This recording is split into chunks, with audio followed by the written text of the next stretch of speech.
And when talking about Iranian conflict, we are at the same stage. We are about at the first battle. This is not the battle like the Battle of Mariupol. We will not see any ground operation. This is going to be a battle of aircrafts and air defense systems. But the United States of America, the Israel and the United States of America are tasked, first of all, to destroy this uranium enrichment plant. And Iran and its allies will try to do everything they can to protect this position, to protect this place. And obviously, the next stages of this war will depend, of course, on the results of this battle between two parties. Of course, Iran is not going to be alone in this battle. We continue receiving reports that the Pakistanis are going to send weapons and arms, and the Chinese as well. Let's discuss this in details. Reliable Balogh news outlets report that the large containers from Pakistan into Iran earlier today via Balochistan province carrying missiles and military equipment. Eyewitness noticed unusual transportation activities on the border with Pakistan in the areas Ridman, Saravan and Taiftan entering into Iran. Another important statement made by the Pakistanis that Iran media quoting their senior military official making an outrageous claim on television. Pakistan said if Israel conducts a nuclear strike on Iran, we will also fire nuclear missiles at Israel. This is a very important statement. And probably the third day in a row, the Chinese are sending more and more aircrafts, air cargoes to the territory of Iran. Probably the Chinese are bringing additional missiles and probably some air defense systems. So now we see and we understand the shapes of both coalitions on the side of Israel and on the side of Iran. And today we got another very important statement, another very important article. According to information we have, the Iranian Parliament has approved a strategic partnership agreement with Russia. This was reported by the Islamic Republic's embassy in the Russian Federation. I would like to remind you that the same probably strategic partnership agreement Iran has with China, and now this agreement was not just signed but came to legal power with the Russian Federation. So most likely the Russian Federation will also join this game, but a bit later, probably either during the battle for this enrichment plan or a bit later. About 10 days after 9/11, I went through the Pentagon and I saw Secretary Rumsfeld and Deputy Secretary Wolfowitz. I went downstairs just to say hello to some of the people on the Joint Staff who used to work for me, and one of the generals called me and he said, "Sir, you got to come in and talk to me a second." I said, "Well, you're too busy." He said, No. He says, "We've made the decision. We're going to war with Iraq." This was on or about the 20th of September. I said, "We're going to war with Iraq. Why?"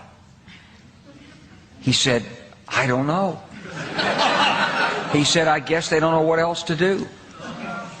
So I said, "Well, did they find some information connecting Saddam to Al-Qaeda?" He said, No. He says, "There's nothing new that way. They've just made the decision to go to war with Iraq." He said, "I guess it's like we don't know what to do about terrorists, but we've got a good military and we can take down governments." And he said, "I guess if the only tool you have is a hammer, every problem has to look like a nail." So I came back to see him a few weeks later, and by that time we were bombing in Afghanistan. I said, "Are we still going to war with Iraq?" And he said, "Oh, it's worse than that." He said, he reached over on his desk, he picked up a piece of paper, and he said, I just got this down from upstairs, meaning the Secretary of Defense's office today, and he said, "This is a memo that describes how we're going to take out 7 countries in 5 years, starting with Iraq and then Syria, Lebanon, Libya, Somalia, Sudan, and finishing off Iran." Why did the U.S. invade Iraq in 2003? Where did that war come from? You know what? It's quite surprising. That war came from Netanyahu, actually. If you take out Saddam, I guarantee you that it will have enormous positive reverberations on the region. Netanyahu had, from 1995 onward, the theory toppling the governments of Iraq, Syria, and Iran. And the guy's nothing if not obsessive. And he's still trying to get us to fight Iran this day, this week. He's a deep, dark son of a, sorry to tell you, because he's gotten us into endless wars, and because of the power of all of this in the U.S. politics, he's gotten his way. But that war was totally phony.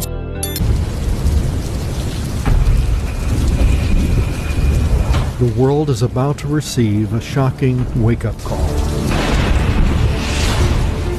According to an ancient prophecy found in the book of Ezekiel, the God of the Bible is going to put the world on official notice that he is the one true God.